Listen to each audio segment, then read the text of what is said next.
As students in the arts in McHenry, Illinois, Lexi and Savannah noticed a lack of funding towards the art programs. We see funding go to the athletics department, while the dramatic arts don't receive anything. We've personally seen a lack of support and ignorance from students. As students of the arts, we are personally affected by this because we put so much work into our shows and it's not valued. This is not only a McHenry problem, this is happening nationally as well. Early in 2017, President Donald Trump made a promise to cut taxes to reduce all federal funding for performing arts. The arts and humanities industry is losing support from the general public and government. So I did my student teaching and I applied here, got the job here on the basis of being a theater teacher with English also. This is important to know because today the district does not have that same priority. They don't look for someone who has the certification or the qualifications or the college background to be a theater director. That's an issue with the theater department now, and one of the reasons why I think certain respect for the program has diminished, because I don't think the district leadership has the same respect for the program that they do. They do national searches for football coaches. They do zero searches for theater directors. And I can tell you this, the big difference between whether theater and the fine arts are respected in the school or not is who is in charge. And I'm not talking about who's in charge of the theater director, but who's in charge of the school. Because for a bulk of my career as theater director, the superintendent and the building principal both were theater majors.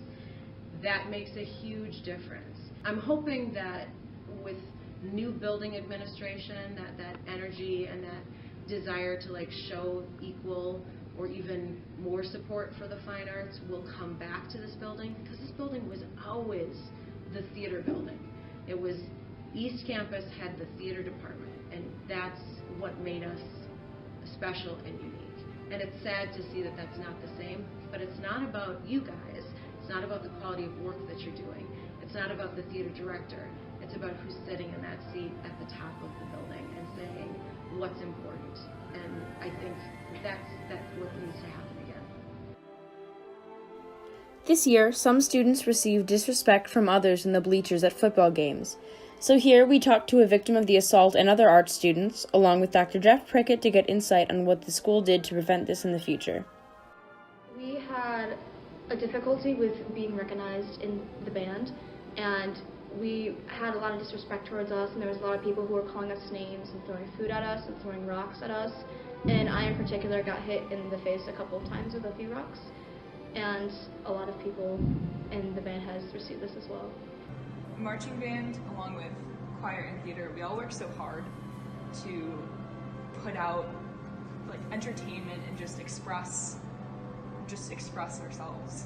And it's heartbreaking to go through someone blatantly disregarding that passion. We don't know who exactly it was, but it doesn't matter who it was, The purpose is that when something like that happens, people feel devalued, right? And so we put in place more security at those games. We sent messages out to students, to parents, not only at the high school level, but at the middle schools as well.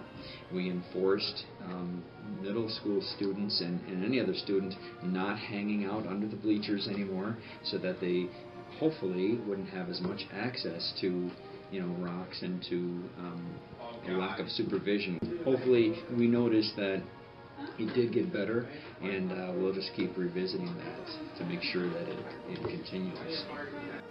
We were surprised to find that more than half of the students who responded to our survey said they have been to a play this year, but a lot of people admit they haven't seen a choir or band concert.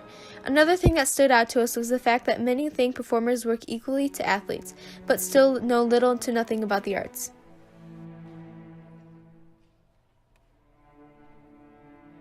My name is Jennifer Hunt. I am the Vice President this year of Tempo, which is the Performing Arts Booster. So we are responsible for providing both financial, emotional, and physical support for all the performing arts at McHenry High School. This year our numbers are down a little bit. We're not seeing as many people coming out for the arts. I don't know why, but we're hoping to switch that around for next year. My understanding is Tempo started in 1987 with the understanding of setting up a scholarship fund to help senior students get further in their performing arts careers. I think to some degree we see the arts kind of set back from sports. Sports get the preferential treatment, but Tempo works really hard to try to make sure people understand that the arts are just as important. It's physical. It's not just kids sitting around looking cute and, making some music. There is a lot of time and effort put into these programs. Spencer Heil, the MCHS band director, was asked to be a part of our project. However, he humbly took the opposite side in saying there has been a tremendous amount of support for the choir and band programs over the past year by the school district. He explains the progress they have made, such as new equipment and uniforms. The students are very appreciative of our new equipment. However, we still have a very long way to go before we reach the same support and funding other organizations have. So we are here at Wakanda High School, about to interview Mr. Scott Metzger, the theater director here, hoping to get some insight on other high school performing arts programs. I think that there's a fear of people who are able to express themselves creatively, and that fear manifests itself as, it's different. So I guess my question is, how many of your marching band members are also football players, and can they be? Because the coolest thing for me is to watch that marching band and to watch football players in their uniform grab their instrument and walk with the marching band. That helps a lot. Get them to understand what it's about, and that's a good way, I think, to bridge those gaps. Understanding that there's very little difference between the cliques that we form is one way to sort of bring it all together and then get more support from there. Because there's not a winner or a loser in theater, or there's not a right or wrong answer. Theater is more of expressing yourself, and so some people have a hard time grasping that because it's not a black and white concept. And so there's definitely people who are opposed to the performing arts, or they just don't support it in general. But it's good to have our director who always stands up for us in those situations, and to have administration on our side as well. At the end of filming this documentary, we've realized that the arts are actually well funded in the music program. While the dramatic arts do not receive funding from the school, they are still thriving. As there is still lack of support from students, we do notice those few students who do come to our performances. Well, to me, it kind of feels like a place where I feel like I belong. I could do what I love with people who love what they're doing as well as I do, and just feel welcome. The administration is starting to pay a little more attention. I think we've got a new superintendent who's really passionate about making sure that the arts continue to grow. I think they're still a little bit behind, and they can catch up with us. Give the band a chance, because we're just like everyone else, and we love doing what we do, and just like anyone else, sports, they love doing what they do, but they don't get criticized, and band.